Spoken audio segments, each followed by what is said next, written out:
அனைவருக்கும் வணக்கம். மிதுனம் ராசி திருவாதிரை நட்சத்திரம் நண்பர்களே, இந்த பதிவில் என்ன தகவல் பார்க்க போகின்றோம் என்றால், நமது மிதுனம் ராசி திருவாதிரை நட்சத்திரம் நண்பர்களுக்கு மார்ச் மாதம் ராசி பலன் எப்படி இருக்கும் என்பதை பார்ப்போம். மிதுனம் ராசி என்பது கால புருஷ தத்துவப்படி 3ஆம் ராசி ஆகும். மேலும் மிதுனம் ராசியுடன் 3 நட்சத்திரங்கள் கொண்ட 9 பாதத்து நண்பர்களுள் அடங்குவீர்கள்.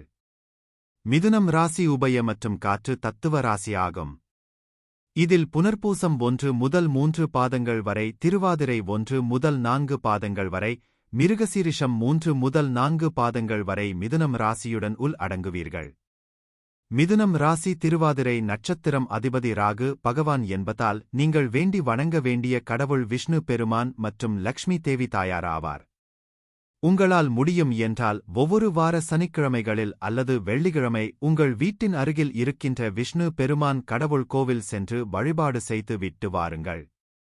அப்படி செய்து வந்தால் உங்களுக்கு வர இருக்கும் பிரச்சனைகளில் இருந்து உங்களை நீங்கள் காத்து கொள்ள முடியும். ராகு பகவான் தற்பொழுது உங்களது 10ஆம் வீடான தொழில் மற்றும் கர்மஸ்தானத்தில் அமர்ந்து உள்ளார். 10வது வீட்டில் ராகு பொதுவாக தொழில் வெற்றிக்கான வலுவான உந்துதலைக் குறிக்கிறது. குறிப்பிடத்தக்க புகழ் மற்றும் அங்கீகாரத்திற்கான சாத்தியம் மற்றும் பெரிய அளவிலான செல்வாக்கு அல்லது பொது வெளிப்பாட்டை உள்ளடக்கிய துறைகளில் சிறந்து விளங்கும் போக்கு, பெரும்பாலும் ஒருவரின் தேர்ந்தெடுக்கப்பட்ட தொழிலில் முக்கிய பதவிக்கு வழிவகுக்கும். இருப்பினும் இது பணி நெறிமுறைகள், வெறித்தனமான லட்சியம் மற்றும் சம்பந்தப்பட்ட அம்சங்களைப் பொறுத்து நெறிமுறை இக்கட்டான சூழ்நிலைகளுக்கு செல்ல வேண்டிய அவசியம் தொடர்பான சவால் களையும் வெளிப்படுத்தலாம். 10ஆம் வீட்டில் ராகு பற்றிய முக்கிய புள்ளிகள். தொழில் லட்சியம். இந்த வேலை வாய்ப்பு பெரும்பாலும் ஒருவரின் தொழில் வாழ்க்கையில் உச்சத்தை அடைவதற்கான வலுவான விருப்பத்தை குறிக்கிறது.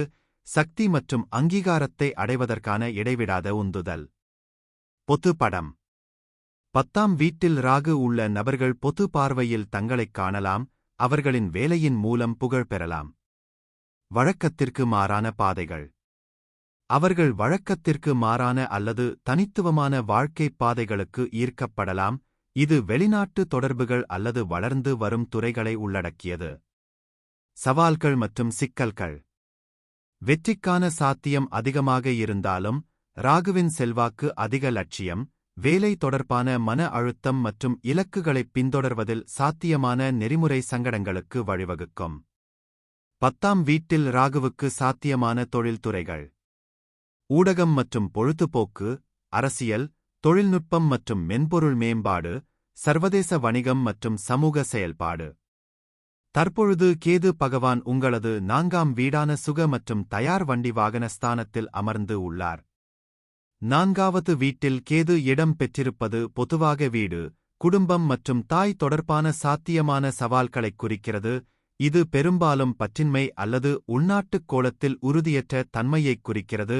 இது அடிக்கடி நகர்வுகள், இறுக்கமான தாய்குழந்தை உறவுகள் அல்லது வலுவான பற்றாக்குறை ஆகியவற்றைக் குறிக்கிறது. ஒருவரின் சொந்த இடத்தில் வேர்கள். இருப்பினும் குறிப்பிட்ட விளைவுகள் கேது இருக்கும் ராசி மற்றும் அட்டவணையில் உள்ள மற்ற கிரகங்களிலிருந்து பெரும் அம்சங்களைப் பொறுத்தது. 4வது வீட்டில் கேதுவைப் பற்றிய முக்கிய புள்ளிகள். குடும்ப இயக்கவியல். ஆரம்பகாலப் பிரிவினை, புவியியல் தூரம் அல்லது உணர்ச்சிப்பூர்வப் பற்றின்மை காரணமாக தாயுடன் ஓரளவு தொலைதூர அல்லது சிக்கலான உறவைக் குறிக்கலாம். வீட்டில் உறுதியற்ற தன்மை. பூர்வீகம் அடிக்கடி வசிப்பிடத்தில் மாற்றங்கள், நிலையான வீட்டைக் கண்டுபிடிப்பதில் சிரமம் அல்லது தங்கள் குடும்பச் சூழலில் சொந்தமில்லை என்ற உணர்வுகளை அனுபவிக்கலாம். உணர்ச்சிப் பற்றின்மை. பற்றின்மையை நோக்கிய கேதுவின் போக்கு, குடும்பத்திற்குள் உணர்ச்சி ரீதியான தொடர்பின் பற்றாக்குறையாக வெளிப்படும். ஆழமான உணர்ச்சிகளை வெளிப்படுத்துவது சவாலானது. ஆன்மீக நாட்டம். ஒரு நேர்மறையான குறிப்பில் 4வது வீட்டில் கேது ஒரு வலுவான ஆன்மீக ஆர்வத்திற்கு வழிவகுக்கும். பொருள் உடைமைகள் மற்றும் குடும்ப உறவுகளுக்கு அப்பால் ஆழமான அர்த்தத்தைத் தேடுகிறது. பயணம் மற்றும் இடமாற்றம்.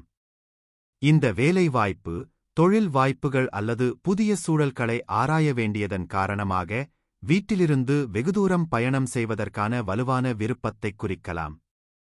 சனி பகவான் உங்களது 8 மற்றும் 9ஆம் வீட்டின் அதிபதி ஆவார். தற்பொழுது சனி பகவான் உங்களது 9ஆம் வீடான பாக்கிய மற்றும் தந்தை ஸ்தானத்தில் அமர்ந்து உள்ளார். 9ஆம் வீட்டில் இருக்கும் சனி பொதுவாக உயர்கல்வி, ஆழ்ந்த தத்துவ நம்பிக்கைகள், ஆன்மீகத்தில் தீவிரமான அணுகுமுறை மற்றும் பிற கிரக அம்சங்கள் மற்றும் தனிநபரின் விளக்கப்படத்தைப் பொறுத்து நீண்ட தூர பயணம் அல்லது உயர்கல்வி தொடர்பான சவால்களுக்கான சாத்தியக்கூறு ஆகியவற்றைக் குறிக்கிறது. ஒரு முழு 9வது வீட்டில் சனியின் முக்கிய விளக்கங்கள். வலுவான நெறிமுறை மற்றும் தார்மீக திசைகாட்டி. சனியின் ஒழுக்கம் சரி மற்றும் தவறு பற்றிய வலுவான உணர்வுக்கு வழிவகுக்கும், பெரும்பாலும் தனிநபர்கள் தங்கள் நம்பிக்கைகள் மற்றும் செயல்களில் மிகவும் கொள்கையுடையவர்களாக இருக்க வழிவகுக்கும். ஆழ்ந்த தத்துவ ஆர்வம். இந்த வேலை வாய்ப்பு ஆழமான தத்துவ மற்றும் ஆன்மீக நோக்கங்களில் வலுவான ஆர்வத்தை வளர்க்கும், இது மத நூல்கள் அல்லது தத்துவக் கருத்துகளின் அர்ப்பணிப்பு ஆய்வுக்கு வழிவகுக்கும். தாமதமான உயர்கல்வி. சனி சில சமயங்களில் முதுகலை படிப்பு அல்லது கற்றலுக்காக வெளியூர் பயணம் போன்ற உயர்கல்வியைத் தொடர்வதில் தாமதங்கள் அல்லது தடைகளை குறிக்கலாம். பயணத்தில் எச்சரிக்கையான அணுகுமுறை. 9ஆம் வீட்டில் சனி இருக்கும் நபர்கள் தொலைதூரப் பயணத்தைப் பொறுத்தவரை மிகவும் எச்சரிக்கையாகவோ அல்லது ஒதுக்கப்பட்டவர்களாகவோ இருக்கலாம். பயணத்தைத் தொடங்குவதற்கு முன் முழுமையாகத் திட்டமிட்டு அனைத்து அம்சங்களையும் கருத்தில் கொள்ள விரும்புவார்கள். மரபுகளை கண்டிப்பாக கடைபிடித்தல். அவர்கள் குடும்ப மரபுகள் மற்றும் கலாச்சார பழக்கவழக்கங்களை மிகவும் மதிக்கக்கூடியவர்களாக இருக்கலாம், வலுவான பொறுப்புணர்வுடன் அவற்றைக் கடைப்பிடிப்பார்கள். 9ஆம் வீட்டில் சனியின் சாதகமான அம்சங்கள். அறிவைப் பின்தொடர்வதில் வலுவான பணி நெறிமுறை. சனி கொண்டுள்ள அர்ப்பணிப்பு, விடாமுயற்சியுடன் படிக்கும் பழக்கம் மற்றும் அறிவைப் பெறுவதற்கான ஆழ்ந்த அர்ப்பணிப்புக்கு வழிவகுக்கும். ஆன்மீக நடைமுறைகளில் முதிர்ச்சி. ஆன்மீக போதனைகளின் நடைமுறைப் பயன்பாட்டில் கவனம் செலுத்துவதன் மூலம் ஆன்மீகத்திற்கான முதிர்ந்த மற்றும் அடிப்படையான அணுகுமுறையை இந்த வேலைவாய்ப்பு ஊக்குவிக்கும். நெறிமுறை முடிவெடுத்தல். தார்மீகத்தின் வலுவான உணர்வு மற்றும் நெறிமுறைக் கொள்கைகளின் அடிப்படையில் முடிவுகளை எடுக்கும் போக்கு. குரு பகவான் உங்களது 7 மற்றும் 10ஆம் வீட்டின் அதிபதி ஆவார். தற்பொழுது குரு பகவான் உங்களது 12ஆம் வீடான விரயஸ்தானத்தில் அமர்ந்து உள்ளார். 12வது வீட்டில் உள்ள வியாழன் பொதுவாக ஆன்மீகம், சுயபரிசோதனை மற்றும் தனிமைக்கான விருப்பத்தை குறிக்கிறது. இது பெரும்பாலும் தாராள மற்றும் பரோபகார இயல்புக்கு வழிவகுக்கிறது, ஆழ்ந்த உள்ஞானம் மற்றும் பிறருக்கு சேவை செய்வதில் கவனம் செலுத்துகிறது. குறிப்பிட்ட விளைவுகள் மாறுபடலாம். விளக்கப்படத்தில் உள்ள மற்ற கிரக அம்சங்களைப் பொறுத்து. 12வது வீட்டில் வியாழனின் முக்கிய விளக்கங்கள். ஆன்மீக நாட்டம். ஆன்மீக நடைமுறைகள், தியானம் மற்றும் உள் ஆய்வு மூலம் உயர் அறிவைத் தேடுவதில் ஆழ்ந்த ஆர்வம். தனிமை மற்றும் தனிமை பிரதிபலிக்கவும் ரீசார்ஜ் செய்யவும் தனியாக நேரத்தை செலவிடலாம்.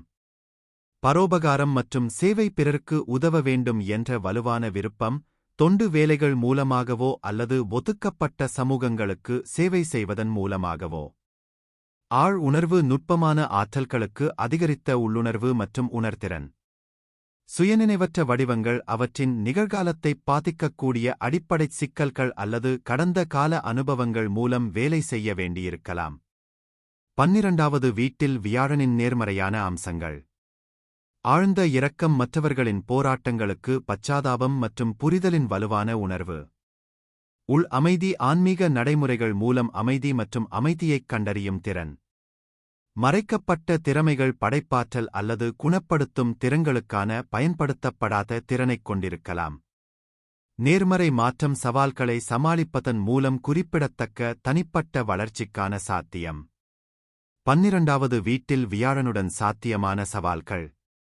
அதிகப்படியான செலவு. தாராள மனப்பான்மை. சில நேரங்களில் நிதி அதீத ஈடுபாட்டிற்கு வழிவகுக்கும்.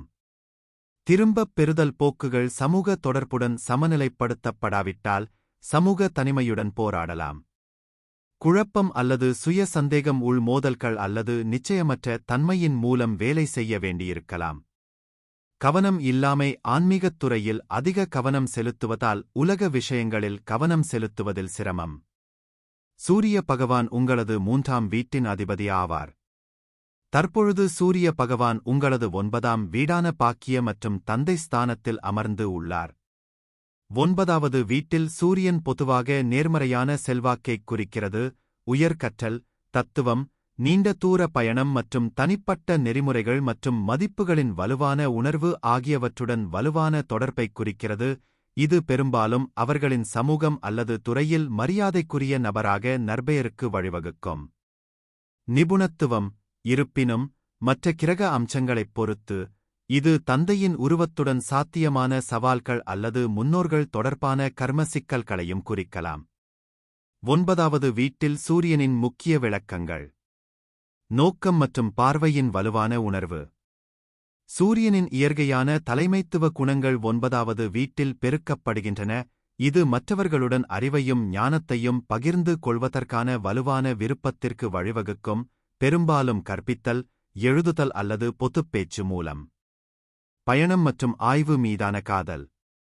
இந்த இடம் பல்வேறு கலாச்சாரங்கள் மற்றும் தத்துவங்களில் வலுவான ஆர்வத்தைக் குறிக்கும், இது விரிவான பயணத்திற்கும் ஒருவரின் எல்லைகளை விரிவுபடுத்தும் விருப்பத்திற்கும் வழிவகுக்கும். நெறிமுறைகள் மற்றும் தார்மீகத்தின் மீது உயர்ந்த மரியாதை.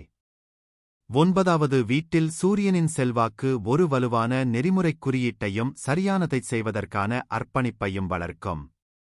கல்வி வெற்றிக்கான சாத்தியம்.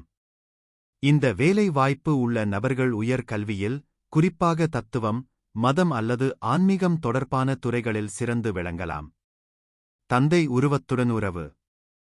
மற்ற கிரக அம்சங்களைப் பொறுத்து, 9வது வீட்டில் சூரியன் தந்தையுடனான ஒரு சிக்கலான உறவைக் குறிக்கலாம், இது ஒரு வலுவான தந்தை உருவத்தை அல்லது தந்தை-குழந்தை இயக்கத்தில் உள்ள சவால்களைக் குறிக்கும். புதன் பகவான் உங்களது 1 மற்றும் 4ஆம் வீட்டின் அதிபதி ஆவார். தற்பொழுது புதன் பகவான் உங்களது 10ஆம் வீடான தொழில் மற்றும் கர்மாஸ்தானத்தில் அமர்ந்து உள்ளார். 10வது வீட்டில் உள்ள புதன் உங்களுக்கு பல தொழில்முறை வாய்ப்புகளைத் திறக்கிறது, உங்கள் வாழ்க்கையில் தேவையற்ற விஷயங்களைப் பிரிக்க உதவுகிறது. 10ஆம் வீட்டில் உள்ள புதன் சாதகமான பல வருமான ஆதாரங்களைப் பெறவும், பல்வேறு தொழில்கள் மற்றும் வணிகங்களை ஆராயவும் செய்யும். இந்த நிலையில் இருக்கும் புதன் பத்ர யோகத்தை உருவாக்கி உங்களுக்கு புகைப்பட நினைவாற்றலையும் அதிக புத்திசாலித்தனத்தையும் தருகிறது. 10ஆம் வீட்டில் உள்ள புதன் உங்கள் வாழ்க்கையில் தேவையற்ற விஷயங்களைப் பிரிக்க உதவுகிறது. புதன் உங்களை ஒரு பத்திரிகையாளர், நாவலாசிரியர், கட்டுரையாளர், எழுத்தாளர், டிகோட் கணினி மொழி பொறியாளர், பேச்சு ஆலோசகர், பொது பேச்சாளர், கணிதவியலாளர், கணக்காளர், வணிகர், மேலாளர், ஒரு நிறுவனத்தில் நிர்வாகி மற்றும் தொழில்முனைவோராக மாற்றக்கூடிய தகவல் தொடர்பு குறிப்பான். புதனின் இந்த நிலை பல தொழில்முறை வாய்ப்புகளையும் தொழில் பண்புகளையும் திறக்கிறது. உமிழும் ராசியில் இருக்கும் புதன் உங்களை ஆற்றல் மிக்கவராக ஆக்குகிறார். இது ஒரு நீர் அடையாளத்தில் இருந்தால், நீங்கள் மருத்துவம் மற்றும் பிற அறிவியல் துறைகளிலும் எசோதரிக் விஞ்ஞானங்களிலும் இருக்கலாம்.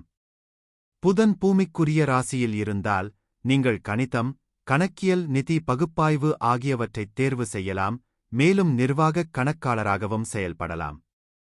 இருப்பினும், புதனின் அதிபதி உங்கள் ஆளுமையை சரியாக தீர்மானிக்க பல்வேறு காரணிகளுடன் பார்க்க வேண்டும். உங்கள் தொழிலைப் பொருட்படுத்தாமல், புதன் 10ஆம் வீட்டில் இருக்கும் போது அது உங்கள் தொடர்புத் திறனைப் பொறுத்தது. உங்கள் பகுப்பாய்வு மனதை நீங்கள் எவ்வளவு அதிகமாக தொடர்பு கொண்டு பயன்படுத்துகிறீர்களோ, அவ்வளவுதான் உங்கள் தொழில் மேம்படும். சுக்கிரன் பகவான் உங்களது 5 மற்றும் 12ஆம் வீட்டின் அதிபதி ஆவார். 10ஆம் வீட்டில் உள்ள சுக்கிரன் பொதுவாக ஒருவரின் தொழிலில் நேர்மறையான செல்வாக்கைக் குறிக்கிறது, வெற்றி, புகழ் மற்றும் அவர்களின் தொழில் வாழ்க்கையில் வலுவான நற்பெயருக்கான சாத்தியக்கூறுகளை பரிந்துரைக்கிறது, பெரும்பாலும் அழகியல், கலை, இராஜதந்திரம் மற்றும் வசீகரம் தொடர்பான துறைகளில் சிறந்து விளங்குகிறது. இருப்பினும், விளக்கம் ஒட்டுமொத்த விளக்கப்படம் மற்றும் வீனஸின் அம்சங்களைப் பொறுத்தது. 10ஆம் வீட்டில் சுக்கிரனின் நேர்மறையான அம்சங்கள். தொழில் வெற்றி. தனிநபர்கள் அவர்கள் தேர்ந்தெடுத்த துறையில், குறிப்பாக வடிவமைப்பு, ஏஷன், நடிப்பு, பொது உறவுகள் அல்லது சமூகப் பணி போன்ற படைப்பாற்றல் அல்லது மக்கள் சார்ந்த தொழில்களில் முக்கியத்துவம் பெறலாம். வசீகரமான ஆளுமை. இயல்பான கவர்ச்சி மற்றும் இராஜதந்திரம் வலுவான தொழில்முறை உறவுகளை உருவாக்க மற்றும் சக ஊழியர்கள் மற்றும் வாடிக்கையாளர்களிடமிருந்து ஆதரவைப் பெற உதவும். அழகியல் உணர்வு. வடிவமைப்பு, கலை அல்லது அழகியல் தொடர்பான தொழில்களில் அழகு மற்றும் சுத்திகரிப்புக்கான கூர்மையான பார்வை பயனுள்ளதாக இருக்கும். வலுவான பணி நெறிமுறை. அங்கீகாரம் மற்றும் பாராட்டுக்கான ஆசை அவர்களை கடினமாக உழைக்கவும் அவர்களின் வாழ்க்கையில் சிறந்து விளங்க பாடுபடவும் ஊக்குவிக்கும். 10ஆம் வீட்டில் சுக்கிரனுடன் சாத்தியமான சவால்கள். தோற்றத்திற்கு அதிக முக்கியத்துவம். சில நேரங்களில் படம் மற்றும் அழகியல் மீதான கவனம் ஆழ்ந்த தொழில்முறை குணங்களை மறைக்கக்கூடும். உறுதியின்மை. சில சூழ்நிலைகளில் நல்லிணக்கத்தின் தேவை மற்றும் மற்றவர்களை மகிழ்விப்பது உறுதியான முடிவுகளை எடுப்பதில் சிரமத்திற்கு வழிவகுக்கும். வேலை வாழ்க்கை சமநிலை சிக்கல்கள். வாழ்க்கையில் வலுவான கவனம் செலுத்துவது தனிப்பட்ட உறவுகள் அல்லது பொழுதுபோக்குகளை புறக்கணிக்க வழிவகுக்கும். செவ்வாய் பகவான் உங்களது 6 மற்றும் 11ஆம் வீட்டின் அதிபதி ஆவார். 1வது வீட்டில் செவ்வாய் ஒரு வலுவான, உறுதியான மற்றும் ஆற்றல்மிக்க ஆளுமையின் உயர்மட்ட தன்னம்பிக்கையைக் குறிக்கிறது, பெரும்பாலும் திருமண வாழ்க்கையில் சாத்தியமான சவால்கள் காரணமாக. மாங்கிலிக் என்று விவரிக்கப்படுகிறது, தனிநபர்கள் மிகவும் சுறுசுறுப்பாகவும் தைரியமாகவும் விரைவாக நடவடிக்கை எடுப்பவர்களாகவும் இருக்கலாம், ஆனால் ஒழுங்காக வழிநடத்தப்படாவிட்டால் ஆக்கிரமிப்பு அல்லது பொறுமையின்மையைக் காட்டலாம். 1ஆம் வீட்டில் செவ்வாயின் முக்கிய பண்புகள். அதிக ஆற்றல் மற்றும் இயக்கம். இந்த நபர்கள் பெரும்பாலும் அதிக உடல் ஆற்றலைக் கொண்டுள்ளனர் மற்றும் புதிய சவால்களை எதிர்கொள்ள எப்போதும் தயாராக இருப்பார்கள். தலைமைத்துவ குணங்கள். அவர்களின் உறுதியான தன்மை காரணமாக அவர்கள் இயல்பாகவே தலைமைப் பாத்திரங்களை ஏற்க முடியும். வலுவான சுய உருவம். அவர்கள் சுய மதிப்பின் வலுவான உணர்வைக் கொண்டுள்ளனர் மற்றும் அவர்களின் தனிப்பட்ட சாதனைகளில் அதிக கவனம் செலுத்தலாம். மனக்கிளர்ச்சி. அவர்கள் அதிக திட்டமிடல் இல்லாமல் விரைவாக செயல்படலாம், இது சில நேரங்களில் அவசர முடிவுகளுக்கு வழிவகுக்கும். ஆக்கிரமிப்பு திறன். சரியாக நிர்வகிக்கப்படாவிட்டால் அவர்களின் வலுவான ஆற்றல் ஆக்கிரமிப்பு அல்லது கோபப் பிரச்சினைகளாக வெளிப்படும். முக்கியமான பரிசீலனைகள். அறிகுறி தாக்கம். 1ஆம் வீட்டில் செவ்வாய் இருக்கும் ராசியைப் பொறுத்து குறிப்பிட்ட குணாதிசயங்கள் மாறுபடும். மற்ற கிரகங்களுடனான அம்சம். 1ஆம் வீட்டில் செவ்வாய் இருக்கும் பிற கிரகங்களின் செல்வாக்கு ஆளுமைப் பண்புகளை மேலும் மாற்றியமைக்கும். இந்த பதிவை பார்த்தமைக்கு மிக்க நன்றி. வணக்கம்.